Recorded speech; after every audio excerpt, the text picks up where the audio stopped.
आपका मैं हूं योगेंद्र, आप देख रहे हैं खास खबर। और खास खबर में हम बात कर रहे हैं राइजिंग राजस्थान की। राइजिंग राजस्थान में अब ज्यादा वक्त नहीं है, तैयारियां फाइनल रूप में हैं, लेकिन बस बड़ी बात यही है कि 20 लाख करोड़ के एमओयू करके हमने एक रिकॉर्ड तो बना दिया, लेकिन कोई संशय तो नहीं है व्यापारियों के जहन में। कई मुल्क हैं जहां के व्यापारी भी आएंगे और पूरा लवाजमा इसमें लगा हुआ है, और हम सब लोग भी चाहते हैं कि ये सफल हो। तो हमारे साथ आज राजस्थान व्यापार जगत से जुड़ी कुछ हस्तियां साथ में हैं, और वो बताएंगे कि हाँ, वास्तव में अब तक के एमओयू जो हैं वो 2%, 10% ही क्यों हो पाए, और इससे क्या उम्मीद बनती है। हमारे साथ महेंद्र मिश्रा साहब लघु उद्योग भारती से हैं, नमस्कार। बीएनआई से हमारे साथ आदिनाथ जी हैं, निखिल अग्रवाल साहब उद्यमी हमारे साथ में हैं, और हमारे साथ समिट के इन्वेस्टर अभिषेक मिश्रा भी हमारे साथ में जुड़े हुए हैं। मैं अभिषेक जी आपके पास आना चाहूंगा, मेरा अवसर है, मैंने आपको कांग्रेस के वक्त समिट हुए उसमें भी आप ने पार्टिसिपेट किया, वसुंधरा जी के टाइम पे भी किया, और ये तीसरी पारी आपके हाथ में है, आप अभी भी कर रहे हैं। क्या आप किस नतीजे पे पहुंचे, क्या कारण रहा कि पहले हम 10% भी छूने में बहुत ताकत लगानी पड़ी, और अब उम्मीद है कि 20 लाख करोड़ का लोग मान के चलते हैं कि 50% भी आता है तो राजस्थान में नहीं पूरे देश में छाप होगी राजस्थान की। तो पहले वालों का क्या एक्सपीरियंस रहा और अब क्या उम्मीद करते हैं? बोलिए जी, बोलिए। सर हमने हर बार राइजिंग राजस्थान समिट के अंदर, जैसे इससे पहले रिसर्जेंट राजस्थान भी हुआ था, अलग अलग समय में पार्टिसिपेट किया है, क्योंकि हम लोग राजस्थान के अंदर बिजनेस सेगमेंट में जुड़े हुए हैं और हमें हमेशा लगता है कि स्टेट आगे बढ़ना चाहिए, क्योंकि यही हमारी रोजी रोटी भी इसी स्टेट से है। मगर पुराने समय में भी ये देखा गया कि आपसे, जैसे रिसर्जेंट राजस्थान में भी हुआ था, एमओयू में आपको बताते हैं कि सिंगल विंडो है, कई सारी चीज़ें हैं। जब आप धरातल पे आते हैं तो आपको ऐसा कोई चेंज नज़र नहीं आता। ब्यूरोक्रेसी अगर उदासीन है तो वैसी नज़र आती है, आपकी फाइल अगर अटकनी होती है तो अटकती ही है। मतलब आप अगर किसी को एमओयू भी दिखाते हैं बाद में कि साहब मैंने एमओयू किया हुआ है, मेरे को कहा था सिंगल विंडो, तो इन द पास्ट इस तरह की दिक्कत आई है। इस बार एश्योरेंस जरूर मिल रहा है सरकार से कि इस बार ऐसा नहीं होगा, और इस बार सिंगल विंडो मतलब रियली सिंगल विंडो रहेगी, जो कि पास्ट में नहीं रहा। तो इस चक्कर में आदमी, मान लीजिए हम तो यहीं पे हम यही काम कर रहे हैं जी, विद और विदाउट रिसर्जेंट या राइजिंग राजस्थान, हम तो हमारे लिए तो यही प्रदेश हमारी कर्म भूमि, हम तो करेंगे। मगर बाहर का आदमी 2-4 चक्कर लगाने के बाद थक जाता है। जब उसको लगता है कि मान लीजिए रीको में ज़मीन लेने गया, उसको अगर कोई दिक्कत आ रही है, सरकार की एजेंसी में कोई सर्टिफिकेट लेके गया और उसको लगता है दिक्कत आ रही है, तो फिर वो डिसअपॉइंट होकर निकल जाता है सर। तभी आयरॉनिकल है कि देश के सबसे अमीर आदमी राजस्थान के हैं। राजस्थानियों ने पूरे देश में डंका बजाया, पूरे विश्व में बजाया है, मगर अपनी प्रदेश की तरफ उदासीन है। तो कोई ऐसी खामी की बात होती है आप लोगों की। आपने जैसे एक तो बात बताई कि जो मैं समझ पा रहा हूं कि जिन हाथों में जहां कलम की ताकत है, यानी कि जो सिग्नेचर आपकी अथॉरिटी है, ब्यूरोक्रेसी खासकर, अगर वो उदासीन रहेगी तो आप चाहे 40 लाख के भी एमओयूज कर लेंगे तो कोई फर्क नहीं पड़ेगा, वो फिर ढर्रा अगर नहीं बदलेगा तो कुछ चेंज चाहिए। कहीं किसी स्टेट का एक्सपीरियंस आपका जहां पे एमओयूज होते हैं और धरातल उतारने के लिए पूरी ताकत लगानी हो और उसका असर भी दिखता हो? सर मैं उदाहरण के तौर पे बताऊं, रिप्स 2022 का बेनिफिट हमने लिया, उसके पीछे हमने 80 करोड़ रुपए का एक इंडस्ट्री भी डाली। आज 1 साल मुझे सर्टिफिकेट मिले हुए हो गया, हाँ। और सर्टिफिकेट का बेनिफिट मुझे एक भी नहीं मिला है। सर्टिफिकेट लेने में 8 महीने का टाइम लग गया DIC से। उसके बाद अलग अलग डिपार्टमेंट के अंदर हम जा रहे हैं, जैसा हम सिंगल विंडो की बात करते हैं, तो रियल चैलेंजेस हैं। आज भी हम घूम ही रहे हैं, आज भी हमसे सर्टिफिकेट फिर कोई करेक्शन उसके अंदर करवाते हैं। मान लीजिए बहुत सारे चैलेंजेस है, वही चैलेंजेस जो 10 साल पहले थे, 15 साल पहले थे। उन चैलेंजेस में कोई सुधार नहीं हुआ है सर। तो मैं कई बार मजाक में करता हूँ, 2024 का रिप्स भी आ गया, 22 वाला जो बच्चा पैदा हो गया उसका पेट कब भरेगा। हम नए को तो कह रहे हैं तुम्हें ये दे देंगे, मगर जिसने लगा दिया उसका क्या? तो कोई मेरे से पूछेगा तो मैं यही बोलूँगा, थोड़ा कॉशियस रहना, कोई कतनी करने में फ़र्क हो सकता है, ये मैं कहूँगा। सामने हो सकता है, बहुत खुल के नहीं बोलूँगा, मगर कहूँगा भी देख लेना। तो सर ये एटीट्यूड चेंज होना बहुत ज़रूरी है। ये जो सेलिब्रेशन अगले 3 दिन होगा 9, 10, 11 को, ये सेलिब्रेशन अगर पूरे साल रहे ना ब्यूरोक्रेसी में और सरकार में, तो राजस्थान का निहाल हो जाएगा सर। बिल्कुल, एक बार करके देख लें तो मुझे लगता है एक ग्रिप बन गई तो उसके बाद में लोग चल के आएंगे। जैसे आप देखिए हमारे पड़ोस में गुजरात है, हमारे प्रोजेक्ट के लिए मैं रोड मांगने गया था सरकार में मिनिस्टर से। मैंने उनको यही उदाहरण दिया कि सर अगर मैं गुजरात में होता तो 80 करोड़ लगाने के बाद मुझे रोड मांगने की जरूरत नहीं पड़ती सरकार से कि साहब रोड बना दीजिए, गाड़ियां आसानी से आ जाएगी, अपने आप शायद सरकार बना देती। तो ये फर्क है। बिल्कुल। निखिल जी, आपके पास में आना चाहूंगा, आप एक अपनी इंडस्ट्री चलाते हैं, कैसा एक्सपीरियंस है? जैसे अभिषेक जी कह रहे हैं कि देखिए दोनों बातें होती हैं कि हो सकता है एक्सपीरियंस बहुत बेहतर नहीं हो, लेकिन हमें क्या, हर घटना से हम परिवार में भी देखते हैं, स्टूडेंट भी होते हैं, बच्चे भी होते हैं, हम बच्चों की परवरिश भी करते हैं, हर घटना से हमें लेसन मिलता है, सफलता से भी, और अगर हम कहीं पे हार रहे हैं तो उसके बाद ही जीत होती है, उससे भी। खामी क्या रही, हमने कभी लेसन नहीं लिया, या तो कोई कारण, क्या कारण लगा भाई आप लोगों को? शुरू में क्या हुआ, रियल टाइम पे कभी डेवलपमेंट नहीं हुए। जैसे मार्केट्स बन गए, आज न्यू आर्टिस्ट मार्केट इतनी बड़ी इंडस्ट्री है, पर वहाँ पार्किंग की सुविधाएं नहीं है, रोड्स डेवलपमेंट नहीं है। आज यदि गवर्नमेंट स्कीम्स की बात करें तो MLI UP स्कीम जैसे गवर्नमेंट ने लॉन्च कर दी, पर DIC से जब इंटरेस्ट की सब्सिडीज मांगने जाते हैं तो साल भर बीत जाती है, रियल टाइम में सब्सिडीज नहीं आ पाती। तो रियल टाइम जो डेवलपमेंट आज जो मार्केट चाहते हैं वो हुए नहीं। आज जैसे आप देखेंगे तो आज इंडिया एक डिजिटल नेशन की तरफ ग्रो हो रहा है, पर कहीं ना कहीं डिजिटल ग्रोथ में कई सारी खामियां रही है राजस्थान में। और मैं ये मानता हूं कि राजस्थान में बहुत बड़ा पोटेंशियल है। यदि अपन इंफ्रा की बात करें तो राजस्थान एक one of the fastest growing infra भी है, पर उसमें कहीं ना कहीं खामियां रही है। इसमें कई सारी चीजों की, इसमें गवर्नमेंट की भी स्कीम्स आ गई, कई सारी चीजों की डेवलपमेंट है, तो इनको यदि सुधार की जाए तो आगे उम्मीद बन सकती है। जो लग रहा है इस टाइम जो भी व्यवस्थाएं चल रही है राजस्थान में, जयपुर में, उनको देख के आगे का उज्जवल भविष्य दिख रहा है। बिल्कुल आप सही कह रहे हैं कि अब जैसे मैं अभिषेक जी की बात से को थोड़ा सा आगे बढ़ाऊंगा कि आप कितने, देखिए ये बात सही है कि क्या हो रहा है, मैरिज होती है, हम उसमें धूम धड़ाका वैसे ही करते हैं, उत्साह होता है, उल्लास होता है, सजावट, हर तरह की नए कपड़े भी होते हैं, बेहतर कोशिश करते हैं, जिसकी जितनी श्रद्धा होती है उतना खर्च भी करता है, मिठाइयां बनवाते हैं। और ये कोई नहीं कहता है कि मैरिज टिकेगी, नहीं टिकेगी, भरोसा होता है कि ये तो जीवन बंधन है और हमेशा चलता रहेगा, लेकिन फिर भी डिवोर्स हो जाता है। पता चलता है कि एक बार लड़की गई, दूसरी बार जाने की इच्छा नहीं है कि नो। तो कुछ ऐसी चीजें हैं जिससे हमें सीखना चाहिए। तो कोई तो वजह ऐसी रही होगी अब तक के समिट्स जो हैं, लोग आए भी। एक बात तो मुझे अच्छी है, बहुत खुशी थी कि अंबानी से लेकर के अडानी और बिरला, आनंद महिंद्रा, सारे लोग यहाँ पे थे, और जब इरफान खान भी उस समय जिंदा थे, तो बड़ी खुशी थी कि यहाँ वो सारी शख्सियतें हैं कि आज तो पूरी GDP JCC के अंदर सिमट के रह गई है। तो लेकिन क्या रहा, या तो देखिए सरकारों का डायलॉग नहीं है, पूछा जाना चाहिए कि आपको क्या चाहिए, आउट ऑफ द वे कोई नहीं देता। बट गुजरात का उदाहरण क्यों दिया जाता है? गुजरात भी ऐसा तो है नहीं कि गुजरात अपने आप को लुटा करके व्यापारी का ही ध्यान रखता होगा, कुछ तो वजह होगी वहां पे। चलो, मैं BNI का अपना एक अलग एक्सपीरियंस है, मैं सर आपके पास में आना चाहूंगा। आदिनाथ जी, क्या लगता है आपको, आपकी भी बात होती है कि BNI का आपका एक प्लेटफॉर्म है, एक स्ट्रक्चर है, वहां पे भी लोगों से बात होती होगी, क्या सुधार की गुंजाइश है? सरकार से कभी बात हुई है कि समिट्स क्यों नहीं सफल हो पाए पहले के, और अब की बार है तो उससे उम्मीद की जानी चाहिए? मेरा ख्याल बहुत अच्छा प्रश्न आपने पूछा है। और चूंकि मैं एक संस्था को आज रिप्रेजेंट कर रहा हूं, हालांकि मैं खुद 2 बिजनेसेस चलाता हूं, और पिछले 16 साल से हम लोग जो सबसे इम्पोर्टेंट इंफ्रास्ट्रक्चर का एस्पेक्ट है, सॉलिड वेस्ट मैनेजमेंट, ठोस अपशिष्ट प्रबंधन, इस फील्ड में अपना एक कंपनी चला रहा हूं।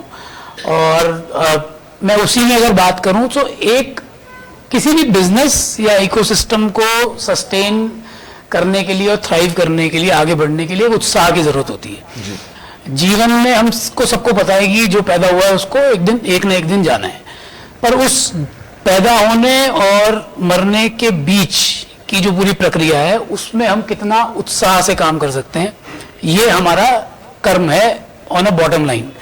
हम लोग BNI में हम लोग हर हफ्ते मिलते हैं, अलग अलग चैप्टर हैं। तकरीबन समिट में सर MOU हुआ आपका, क्या इस बार कर रहे हैं आप? हम लोग इस बार कर रहे हैं, इस बार पार्टिसिपेट कर रहे हैं। 9 तारीख, 10 तारीख और 11 तारीख को BNI के तकरीबन 200 से ज्यादा लोग राइजिंग राजस्थान में पार्टिसिपेट कर रहे हैं। MOUs भी किए कुछ लोगों ने, MOUs भी किए हैं, कुछ इंडस्ट्रीज ने इंडिविजुअल लेवल पे MOU किए हैं, BNI के रूप में भी हम लोग MOU करने जा रहे हैं। इनफैक्ट क्रेडाई से हमारा इसी साल एक MOU हुआ था। क्रेडाई जो रियल एस्टेट की बड़ी संस्था है, हम लोगों का जो बेसिक BNI में रहता है वो इसी बात पे रहता है कि कैसे आप इस सिस्टम को उत्साह के तौर पे आगे बढ़ा सकते हैं। Energy is what we call it. So आप कितनी ऊर्जा से एक बिजनेस ओनर के तौर पे अपने आप को प्रस्तुत कर सकते हैं, हफ्ते दर हफ्ते, साल दर साल, दिन दर दिन। ये चीज मुझे लगता है कि दिस इज व्हाट इज कहीं ना कहीं वो लैग करती है। राजस्थान के अगर गवर्नेंस सिस्टम और स्ट्रक्चर की अगर हम बात करें, खासकर नौकरशाही की बात करें तो आप उधर गुजरात का लेते, अभिषेक भैया भी गुजरात के बारे में बात कर रहे थे। आप अगर, मैं 20 साल पहले से गुजरात के लोगों से बहुत एसोसिएटेड रहा हूँ एक अलग संस्था के जरिए, और गुजरात में मैंने सॉलिड वेस्ट मैनेजमेंट में भी बहुत काम किया है। वहाँ की ब्यूरोक्रेसी में, वहाँ के उद्यमियों में एक बेसिक उत्साह बहुत शुरू से रहता है, और उस उत्साह के बेसिस पे वहाँ के पॉलिटिशियन भी काम करते हैं। इसलिए आप ईस्ट स्टेट के रहने वाले हैं, वहां आपने काम किया भी, तो क्या अंतर क्या देखा? क्योंकि चीजों का तो पता लग जाता, आपकी खुद की भी एक जिज्ञासा रही होगी कि यार ऐसा क्या है कि जिस राजस्थान के मारवाड़ियों की छाप पूरी देश और दुनिया में है, हम नहीं कर पा रहे, यहां आते ही एक अलग एटमॉस्फेयर मिल रहा है। कभी कोशिश की हम तुलना करने की कि वहां पे ऐसा क्या है जो हमारे यहाँ पे नहीं दे सकते, नहीं है, और क्या काश हम उस तरह से कर सकते हैं यहाँ पे? पूरी दुनिया में मारवाड़ी जहां ना पहुंचे गाड़ी, वहां पहुंचे मारवाड़ी, है ना, हम सब जानते हैं। और कोने कोने में लोग बसे हुए हैं। राजस्थान को क्यों नहीं डेवलप कर पाए? ये प्रश्न मैं आपको बता रहा हूँ कि एक बहुत साल पहले LNM IIT जब यहाँ खुला था, लक्ष्मी निवास मित्तल, तो उनका एक स्टेटमेंट आया था हिंदुस्तान टाइम्स या आई गेस कहीं पे कि मैं यहाँ बिजनेस नहीं कर सकता, it's a very dry state, people are very dry here. Dry का ऑपोजिट क्या होता है? एनर्जेटिक। आज आप हैदराबाद जाइए, बेंगलोर जाइए, आज से 3 साल पहले अगर आप ट्विटर यूज करते हैं तो ट्विटर पे वहां के जो इंडस्ट्रीज मिनिस्टर और कॉमर्स मिनिस्टर है, उनका आपस में युद्ध छिड़ गया था कॉम्पिटिटिव स्पिरिट के साथ कि who will attract the maximum investment in Bangalore और Hyderabad. Will Hyderabad be the capital, will Bangalore be the capital? और वहां का इंफ्रास्ट्रक्चर है स्केल। ये जो वर्ड है स्केल, इसकी सबसे बड़ी कमी हमारे राजस्थान के पूरे सिस्टम में है, और इस स्केल का सबसे बड़ा एडवांटेज हम गुजरात में देख सकते हैं। 15 साल एक व्यक्ति वहां जो आज प्रधानमंत्री हैं, वो वहां मुख्यमंत्री थे, उनका स्केल था। आप उनके अगर मुख्यमंत्री तो काल की हम लोग आइडियोलॉजिकली अलग अलग डिफरेंस कर सकते हैं, बट आप उनके अगर प्रशासनिक तौर पे 15 साल के इंटरव्यू सुनेंगे गुजरात में, so he always used to talk about the scale, कि मेरा स्केल ये है। तो वो चीज हमें कहीं ना कहीं बिजनेस के तौर पर, आइडियोलॉजिकल बात नहीं है सर। देखिए, अगर किसी ने कुछ किया है तो आप उसे रोक नहीं सकते, आप उसकी चर्चा को नहीं रोक सकते। बिल्कुल। मैं हो सकता है कि किसी आइडियोलॉजी से ताल्लुक रखूं नहीं रखूं, लेकिन जो सच्चाई उसे आप छिपा नहीं सकते। नरेंद्र मोदी ने किया है, और जब नैनो का कारखाना वहां बुलाया उन्होंने एक SMS के जरिए, तो आई थिंक वो तो एक बिल्कुल उनके एक 4 चांद लगाने वाली बात थी।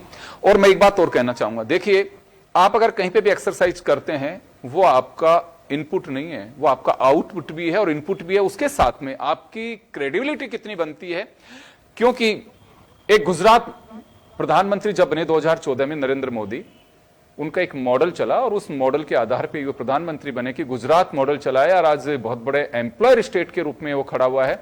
व्यापारी जाता है और जाकर के वहां काम करता है, तलाशता है, वहां पेंडेंसी नहीं है। अगर एक सिस्टम मैंने सुना था, नरेंद्र मोदी जब यहाँ पे NRI सम्मेलन में आए थे, तो आपको भी ध्यान होगा कि बिरला ऑडिटोरियम में, तो उनसे जब पूछा गया था तो उन्होंने कहा कि मेरे यहाँ ब्यूरोक्रेसी का एक सिस्टम है, सब कुछ ऑनलाइन है, ये काम होगा कि नहीं होगा। उसमें 2 चीजें चलती हैं कि नहीं होने का रास्ता, तो होने का रास्ता, नहीं होने में होने का रास्ता कैसे निकल सकता है। अगर कहीं कोई चीज का खामी है तो उसे दुरुस्त करवाइए, अगर सरकार के स्तर पे कोई लेकुना है या कमजोरी है तो उसे हम दुरुस्त करेंगे, और अगर व्यापारी के स्तर पे है और वो कर सकता है फुलफिल तो करा दीजिए, और नहीं करा सकते तो जवाब दे दीजिए सर आपका ये काम नहीं हो सकता, अब डुलाइए मत। या होता क्या है कि अब देखते होंगे आप लोगों का काफी वास्ता पड़ता है कि अधिकारी का मिलने का समय 3 से 4 बजे का, 3 से 4 बजे का। पता है कि आज भी 80% अधिकारी उस समय ऑफिस में ही नहीं होते हैं। तो एटलीस्ट सबसे पहले तो मुझे एक ध्यान है, एक मिनिस्टर के यहाँ पे, मैं पार्टी या सरकार का कोट नहीं करूंगा, मैं आंखों देखी कानों सुनी बात बता रहा हूं। अभिषेक जी, मुंबई से, सर मिश्रा साहब आपको भी बता रहा हूं, मुंबई से कोई कंपनी के 3-4 CEOs आए यहाँ पे और उन्होंने मंत्री से मिलने की बात की। तो मैंने कहा, मैं मंत्री जी से मिलवा दो यार, मुंबई से आए हुए हैं। तो मैंने पूछा उनसे कि आप लोगों ने टाइम लिया था कि हाँ, हम तो सब फ्लाइट से मॉर्निंग में आए, इवनिंग की फ्लाइट की टिकट हो रहा है हमारी, हम मीटिंग के लिए आए, एनर्जी सेक्टर से जुड़े लोग थे वो। तो मैंने उनसे कहा कि जाली वाला गेट मंत्री जी के बंगले पे, वो लोग इधर खड़े हुए, वो कि नहीं आज मेरे पास फुर्सत नहीं है, मेरे गेस्ट आए हुए हैं। तो मैंने कहा कि यार आप कैसी बात कर रहे हो, ये तो मुंबई से आए हूँ, चाहे कहीं से भी आए भी, अगर आपके पास में टाइम है तो रुक जाए, कल 9:30-10 बजे बात करेंगे अपन। क्या इंप्रेशन लेके गए होंगे वो। मैं नहीं कहता कि 10-20-50,000 करोड़ का इन्वेस्टमेंट होंगे, वो तो कुछ नहीं 2 करोड़ के ही थे। लेकिन आपके वो जैसे अब अभिषेक जी ने एक्सपीरियंस आपका शेयर किया कि मेरा तो तीसरा समिट है जिसमें पार्टिसिपेट कर रहा हूं, लेकिन पहले के एक्सपीरियंस 1 साल अगर आपको सर्टिफिकेट मिले हो जाए और अभी ये पता ही नहीं है कि मेरी यूनिट कब चालू होगी, तो क्योंकि व्यापारी जिस दिन से लोन उठाता है वो चाहता है कि उस दिन से मेरा प्रोडक्शन शुरू हो जाए। वो कतई उसकी नीयत नहीं होती है कि अभी इस पैसे से मैं मजे करूंगा, अभी बच्चों को घुमाऊंगा और उसके बाद में कुछ सोचूंगा। ये कोई नहीं सोच के चलता है, क्योंकि वो पूरी तरह से चाहता है कि मैं चलूं। एक मॉडल भी तो आपको एक एस्टेब्लिश करना है कि हाँ देखो मैंने इस तरह से काम किया है। चलिए, महेंद्र मिश्रा साहब हमारे साथ सौभाग्य से इस वक्त है, क्योंकि मैं सौभाग्य इस वजह से कह रहा हूं कि एमएसएमई समिट जो होगा उसमें लघु उद्योग भारती राजस्थान सरकार के साथ पार्टनर है और इन लोगों ने भी काफी एक्सरसाइज की होगी। सर महेंद्र जी, आपने सुना, लोगों के एक्सपीरियंस आपके सामने आए हैं और पुराने एक्सपीरियंस दे रहे हैं। ये वो पीढ़ी है जिसके कंधों पर एक अच्छा खासा भार है। और मैं जो बीच में बात मैंने रोक दी थी कि मैरिज की तैयारी हो रही है, दुल्हन का घर सजा हुआ है, दूल्हे के यहाँ भी तैयारी चल रही है, वो राइजिंग राजस्थान का 3 दिन का ये मॉडल हो सकता है। लेकिन ये उत्साह तब कायम रहेगा कि जब वास्तव में वो चीजें धरातल पे उतरें और ये लाइटें होंगी, आप एयर टिकट भी कराएंगे, पीएसओ भी देंगे गेस्ट को, स्टेट गेस्ट का दर्जा भी दे रहे हैं, जो लिस्ट मेरे पास में है वो सब कुछ कर रहे हैं। लेकिन माउथ पब्लिसिटी सबसे ज्यादा मारती है। व्यापारी वहां के अधिकारी से बात करे नहीं करे, लेकिन आप ये तय मान के चलिए कि उस मंडी में जब आकर के वो खड़े होते हैं तो पूछते हैं, अभिषेक मिश्रा जी आप यहीं के हो? कि हाँ मैं भी वहां से हूं। क्या एक्सपीरियंस है यार आपका? हम आए तो हैं। क्योंकि देखिए वो संभावनाएं तलाशने आ रहे हैं। और अगर ऐसी माउथ पब्लिसिटी उनके ध्यान में आएगी, जैसे उन्होंने कहा कि देखिए मैं भी व्यापारी हूं, मुझे भी कोई ना कोई कहीं सजग करेगा, या अपॉर्चुनिटी कहीं होगा कि अभिषेक भाई आप आइए यार, यहाँ पे आप पैसा लगा सकते हो, तो जाएंगे वो। ये एक सबसे बड़ा प्लेटफॉर्म सरकार से ज्यादा व्यापारी की माउथ पब्लिसिटी का या जो खुद का कैंपेन होता है वो होता है। वो आपको कहीं पे भी लेके जा सकता है और आपके पूरे बजट जो आप खर्च कर रहे हो उसका मटिया मेट भी कर सकता है, अगर ये एक्सपीरियंस रहता है। जैसा अभी इन्होंने कह भी दिया कि मैं फिर एमओयू साइन कर रहा हूं, लेकिन अगर मुझसे कोई सलाह लेगा तो कहूंगा भाई देखा आपका अपना खुद का कंसर्न है और आप देख लीजिए कि आप इन्वेस्ट करना चाहेंगे कि नहीं करना चाहेंगे। मेरा बहुत अच्छा एक्सपीरियंस नहीं है। तो मिश्रा साहब, मैं आपके पास में आना चाहूंगा इस समिट से पहले, क्योंकि गवर्नमेंट के आप पार्टनर हैं, कुछ मीटिंग्स वगैरह हुई हैं, कि एक पॉजिटिव पहलू इससे मैं समिट का ये देख रहा हूं कि भजन लाल ने पहले साल में कराया, अदरवाइज हर गवर्नमेंट ने चौथे साल में करवाया। ये एक मैं पॉजिटिव पहले देखता हूं इसका। तो कुछ सर कड़वे अनुभवों को कहीं साझा करने की कोशिश की है मीटिंग्स में? देखिए, मैं एक बात बता दूं, क्योंकि मैं भी उद्योग से ही हूं जी। एक बात समझिए, अगर किसी भी सरकार के अंदर 3 चीजें हैं, नीति, नियत और वित्त, अगर जब तक तीनों का संगम नहीं होगा तब तक जो बातें आप बोल रहे हैं वो चीजें, एमओयू साइन होना और किस परसेंटेज के अंदर वो धरातल पर आते हैं, ये अटका रह जाएगा। तो अब सबसे पहले अपन बात करें कि नियत की बात करें, तो नियत की बात तो इसी से आप देख सकते हैं कि इन्होंने जो अभी वर्तमान सरकार है, भजन लाल जी ने अपने पहले साल के पूर्ण होने से पहले या उसी पीरियड में इस कार्यक्रम को कर रखा है। तो इस बात से ये जाहिर हो गया कि इनकी नियत क्या है। बात है नीति की, तो नीति की भी आपने देखा होगा, अभी परसों ही इन्होंने नो इंडस्ट्रियल पॉलिसी लॉन्च की है। इससे पहले 2022 थी वो बंद हो गई थी, तो उसकी जगह रिप्स को 2024 को इंट्रोड्यूस किया है। अब तीसरी बात आ जाती है वित्त की। जैसे अभी पूर्व में चर्चा हो रही थी कि साहब हमारे को रिप्स का सर्टिफिकेट मिल गया परंतु उसका बेनिफिट नहीं मिले। मैं लघु उद्योग भारती से जुड़ा हुआ हूं, तो इस तरह की स्वाभाविक रूप से इस तरह की पूरे राजस्थान से जो समस्याएं होती है इंडस्ट्री से रिलेटेड, तो हमारे पास आती है। मेरे पास में अभी ये इनपुट है कि अप्रैल जब से ये वित्तीय वर्ष शुरू हुआ उसके बाद से रिप्स का जो इंटरेस्ट का बेनिफिट है वो किसी को नहीं दिया गया। इसके पीछे अपन समझेंगे तो मूल कारण था वित्तीय स्थिति। अब राज्य सरकारों की या पर्टिकुलर राजस्थान सरकार की जो देखेंगे वित्तीय स्थिति, जो चूंकि हमारा एक लोकतांत्रिक पद्धति है, शासन में रहते हुए जो सरकारें जिस तरीके से काम करती है, तो चुनाव के लिए उनका कोई भी एक अलग एजेंडा बन जाता है और वित्तीय स्थिति उनकी क्या हो जाती है वो किसी से छुपी हुई नहीं है।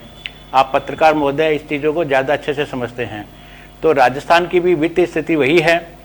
अब मैं आ जाते हैं हम लोग जो अभी राइजिंग राजस्थान होने जा रहा है। ये राइजिंग राजस्थान का जो मेरा आकलन है जो चर्चा में आ रहा है, ये 20 लाख करोड़ से ऊपर जाकर के हो सकता है कि 25 लाख करोड़ तक का भी आंकड़ा छू ले। इसके अंदर से आप देखेंगे कि सबसे ज़्यादा जो 70% से ज़्यादा है वो सोलर के अंदर आ रहा है। अब सोलर के अंदर जो आ रहा है उसके अंदर से जो हम जो पॉजिटिविटी ढूंढ पा रहे हैं, या सरकार ने भी आपने देखा होगा कल के अपने स्टेटमेंट में कहा था कि इससे डायरेक्ट बेनिफिट सिर्फ ये है कि जो जीएसटी का एक तो मिल जाएगा ये प्लांट लगने में। दूसरी बात, राजस्थान में उद्योग नहीं पनपने के पीछे जो एक अगर सबसे बड़ा कारण बोल रहे हैं, पहला कारण है बिजली। बिजली हमारे पड़ोसी राज्यों से अगर हम देखें तो या पूरे भारत में भी समझें तो टॉप के 3 राज्य हैं जिनके यहाँ बिजली सबसे महंगी है, उनमें से हम एक हैं। तो जिन उद्योगों का बिजली एक तरह से जो रॉ मटेरियल है, अगर वो उद्योग तो यहाँ कभी लगे भी तो वो बंद करके चले गए।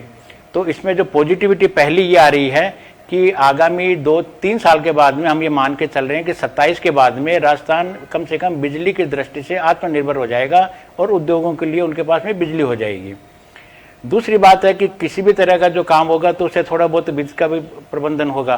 तो वो बीज का प्रबंधन अगर किसी के पास में आएगा और सरकार चलानी है, और जो मैं देख रहा हूँ कि अभी तक पिछले कई वर्षों से राजस्थान के संदर्भ में समझें तो यहाँ पर हर 5 साल में सत्ता परिवर्तन हो रहा है।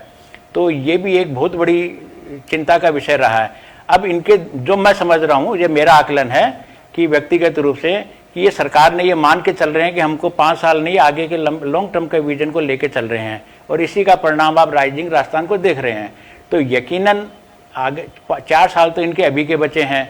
जो एमओयू किए हैं इसके अंदर हमने जब एमओयू करने से पहले या ये स्कीम लाने से पहले जब लघु उद्योग भारती को बुलाया गया था राजस्थान के शीर्ष नेतृत्व में बैठ करके, तो हमने इनको 2-3 सुझाव दिए थे।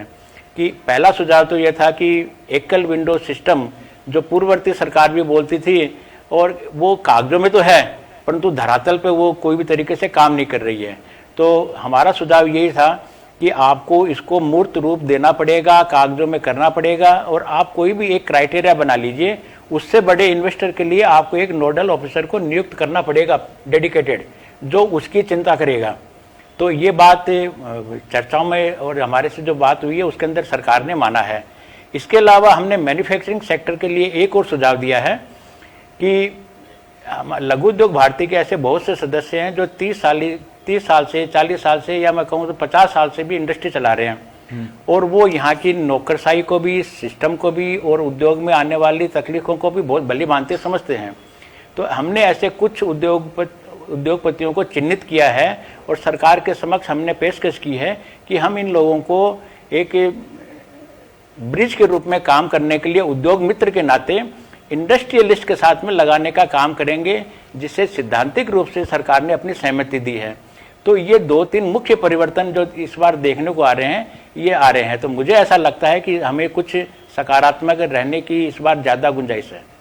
बिल्कुल महेंद्र जी, मैं आपकी बात से सहमत हूं। सकारात्मक रुख रखना भी चाहिए, लेकिन करें क्या? जो बैड एक्सपीरियंस है उसे पाटने के लिए कड़े अनुभव हम भूलने की भी कोशिश की जाएगी, लेकिन वो तभी है कि जब खुशनुमा कुछ माहौल मिलेगा। हमारे यहाँ पे व्यापारी ये कहते हैं कि इंडस्ट्री के ऑफिस में सिंगल विंडो क्लियरेंस एक सिस्टम डेवलप किया हुआ है। बीजेपी और कांग्रेस दोनों की सरकार के समय नाम बहुत रहता है, लेकिन उसे अगर हर्डल विंडो कहें तो कोई अतिशयोक्ति नहीं होगी। व्यापारी जब घुसता है उसकी गाड़ी देख करके वहां बाबू से बैठने से लेकर के ऊपर तक ये सोचते हैं कि माल कैसे बटोरा जा सकता है। ये कड़वा सच है। मैं कई व्यापारों से मैं बात कहलवा भी सकता हूं, शायद ये लोग भी रूबरू हुए होंगे। तो ये एक ऐसा सच्चे है कि जिससे फोड़े का दर्द हुआ, अब कहा जाएगा बेटा दर्द नहीं होगा, फोड़ा तो ऐसा ही होता रहता है, लेकिन उसको पहले जो जख्म झेल चुका उस दर्द को भुलाने के लिए कुछ तो ऐसे आपको टॉनिक देना ही होगा ताकि उस फोड़े को सहन कर सके। मैं एक छोटे से ब्रेक के लिए रुकूंगा, ब्रेक के बाद जल लौटेंगे। अब बने रहिए जन टीवी के साथ।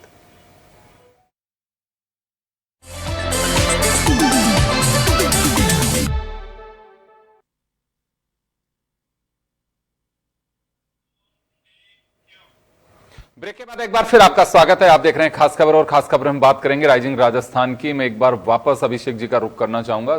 सर, एक्सपीरियंस चलिए जैसे भी होते हैं हम उनसे सबक भी लेते हैं।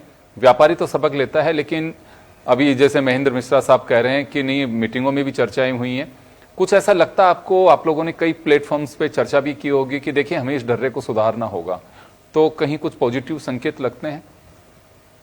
तो देखिए ऑप्टिमिस्टिक तो इस बार भी है। हमने 5 एमओयू साइन किए हमारे ग्रुप में, और हम भी यही सोच रहे हैं कि पहला साल है, सरकार पहले साल भी सबमिट कर रही है। तो अक्सर ऐसा लगता है कि सरकार जा रही है और इलेक्शन जीतने के लिए सबमिट कर रही है, मगर इस बार ऐसा लगता है पहले साल में किया है, 4 साल तो कम से कम सरकार रहेगी, पॉलिसी का कोई ना कोई कंसिस्टेंसी बनी रहेगी तो कम से कम थोड़ी सिंसेरिटी ज़्यादा होगी पिछली बार के मुकाबले। इस बार इस उम्मीद में हमने 5 MOU हमारी कंपनी ने भी किए हैं।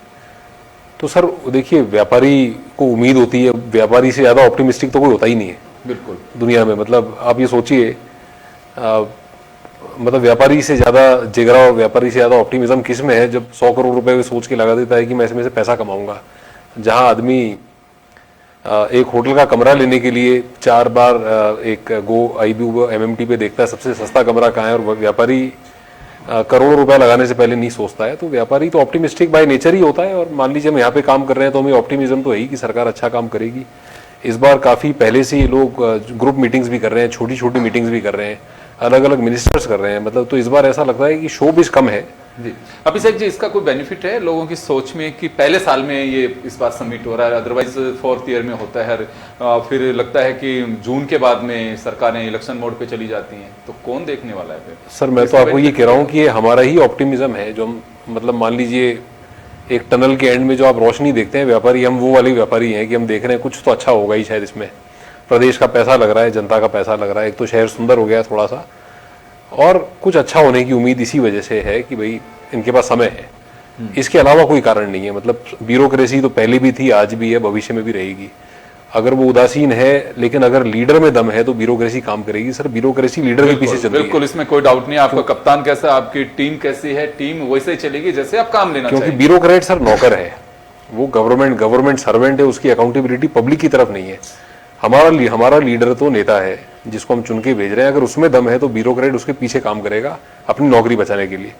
तो जहां ये डर उसके दिमाग में बैठ गया कि भाई मेरे बॉसेस मुझे देख रहे हैं और मेरी शिकायत हो रही है तो एक्शन भी हो रहा है, तो सुधार अपने आप ही हो जाएगा। बिल्कुल आप सही कह रहे हैं। मैं निखिल जी आपके पास में आना चाहूंगा। मैं कोई ऐसी बात जानना चाहूंगा आपसे कि मैं ये नहीं कहना चाहता कि पहले कैसे एक्सपीरियंस रहे क्या। अब हम बात सुधार की करेंगे, क्योंकि अभिषेक जी ने कहा हमें पॉजिटिव सोच के साथ में आगे बढ़ना चाहिए, पॉजिटिव रहना भी चाहिए।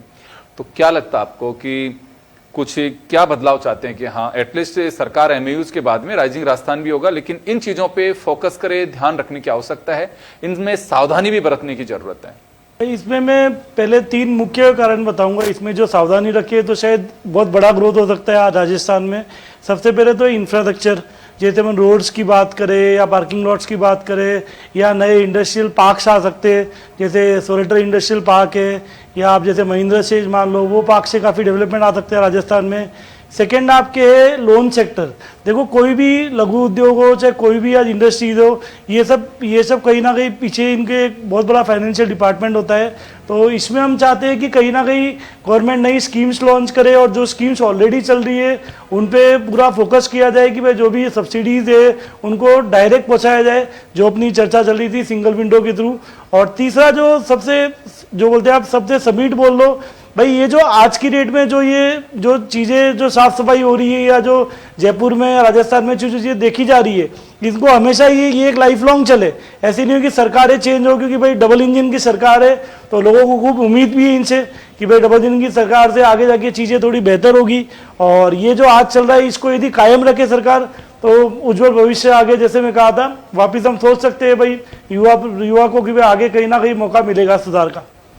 बिल्कुल, उसी पॉजिटिव सोच के साथ में निश्चित रूप से हम आगे बढ़ने की सोच सकते हैं। मैं आदिनाथ जी आपके पास में आना चाहूंगा और हम जानना चाहेंगे कि अब क्या क्या जाना चाहिए। एटलीस्ट आप लोगों को भी शायद हो सकता है कई प्लेटफॉर्म पे ऐसी व्यवस्था भी मिली होगी कि हाँ बिल्कुल अपनी बात कहिए और खुल करके कहिए। किसी ने सुना और नहीं सुना तो आप वो वॉइस पहुंचाने की कोशिश करिए हमारे साथ में, क्योंकि महेंद्र मिश्रा जी भी बैठे हुए हैं, ये MSME समिट के एक हिस्सा हैं।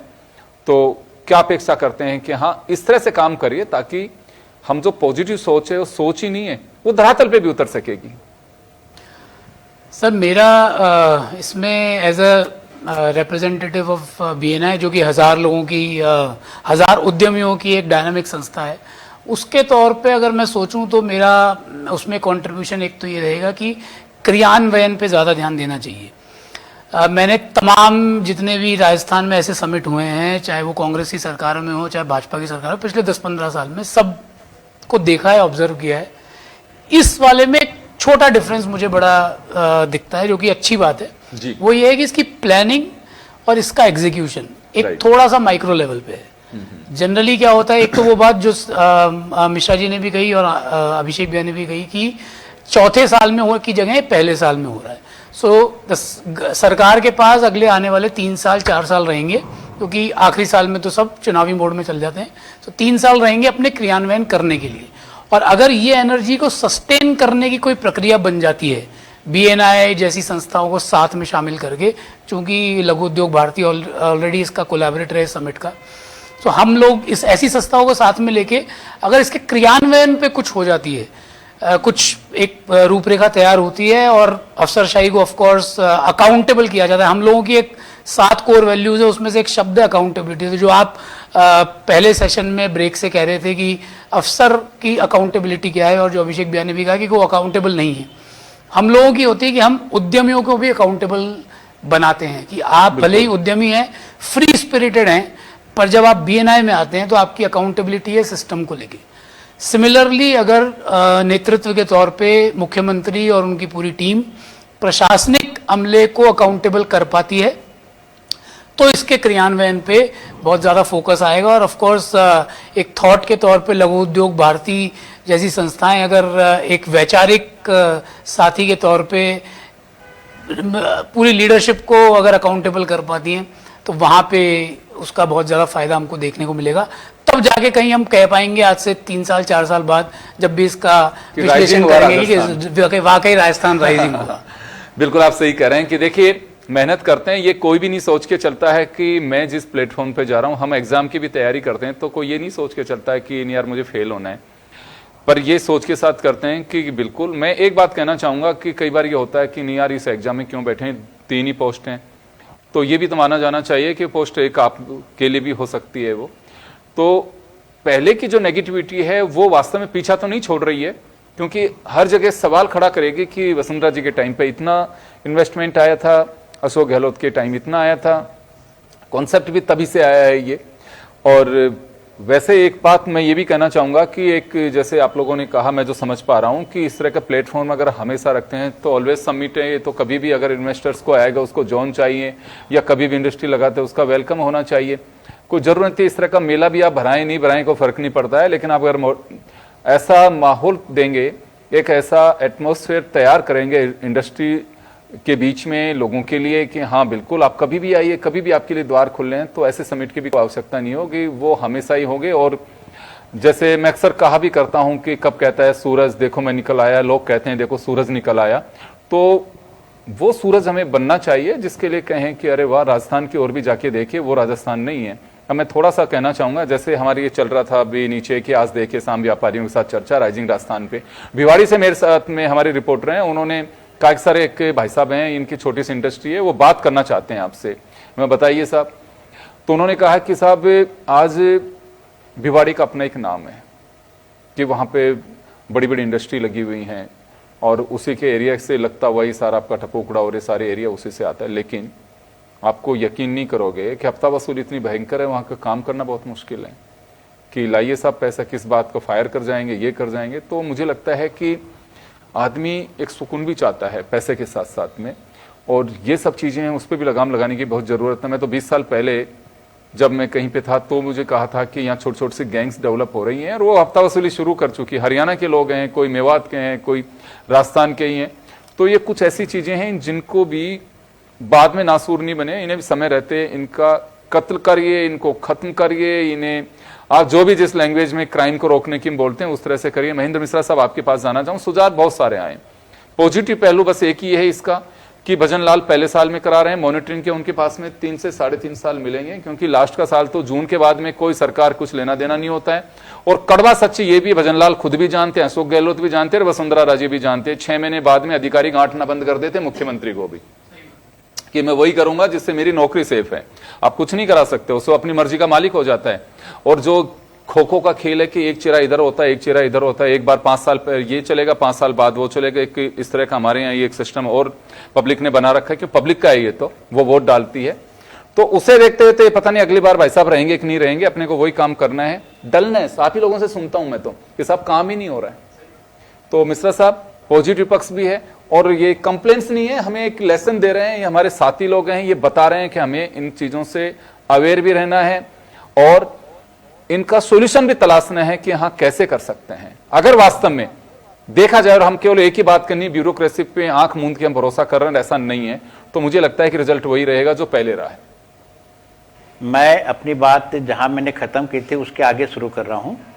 मैंने कहा था कि सिंगल विंडो को धरातल पे लाना होगा और एक नोडल ऑफिसर की नियुक्ति करनी होगी। हमने ये भी डिमांड की है कि जो नोडल ऑफिसर की आप नियुक्ति कर रहे हैं उसकी जो सीआर भरी जाए वो उसकी रेटिंग उससे जोड़ी जाए कि आपका जो आउटपुट क्या रहा इसका। बिल्कुल, बहुत अच्छा किया आपने। और आपने सही चीज को या तो सरकार के तक पहुंचाया कि नहीं पहुंचाया। मैं अभी इनकी भी समीक्षा कर रहे थे जो अभी एमओयू हो रहे हैं, तो मैंने आपको बताया कि 70% से ज्यादा सोलर के अंदर हो रहे हैं। अब उसमें भी आप दो चीज देखें कि 70% सोलर के एमओयू में भी 80% लोग हैं कि वो जमीन मांग रहे हैं। अब ये समझने की बात है फिर कि इसका होगा क्या सरकार के पास में इतनी ज़मीन है या वो बैकआउट कर जाएंगे। तो इसमें मेरा ऐसा मानना है कि कुछ और स्पष्टता ये राइजिंग राजस्थान के एमओयू करने से पहले और लानी चाहिए थी। बहुत ज़्यादा बड़ा इनको लैंड बैंक तैयार करना चाहिए था या लैंड आइडेंटिफाई करनी थी कि ये सरकार की लैंड है जो हम उद्यमियों को दे सकते हैं या ये प्राइवेट सेक्टर की लैंड है जो लीज पर हमें मिल सकती है। ये अगर होमवर्क ये पहले कर लेते हैं तो मैं समझता हूँ कि जो क्रियान्वयन की रेट है जो अपन बोलते हैं कि धरातल पे कितना % आया उसमें इजाफा हो सकता था। ये बातें हमने सरकार के संज्ञान में या अधिकारियों के समक्ष और माननीय मुख्यमंत्री जी के समक्ष भी लाए हैं। उन्होंने आश्वासन दिया इस बारे के अंदर भी कि हम इस पर भी, क्योंकि हमारे से ये पक्ष रह गया था, हम इस पर ध्यान देंगे। तो मैं ये बात फिर कहूँगा कि अफसर की अकाउंटेबिलिटी, उसकी सीआर उसी अनुरूप भरी जाए जैसा उसका आउटपुट है। ये अगर हो जाता है तो मैं समझता हूँ राजस्थान के लिए एक टर्निंग पॉइंट होगा।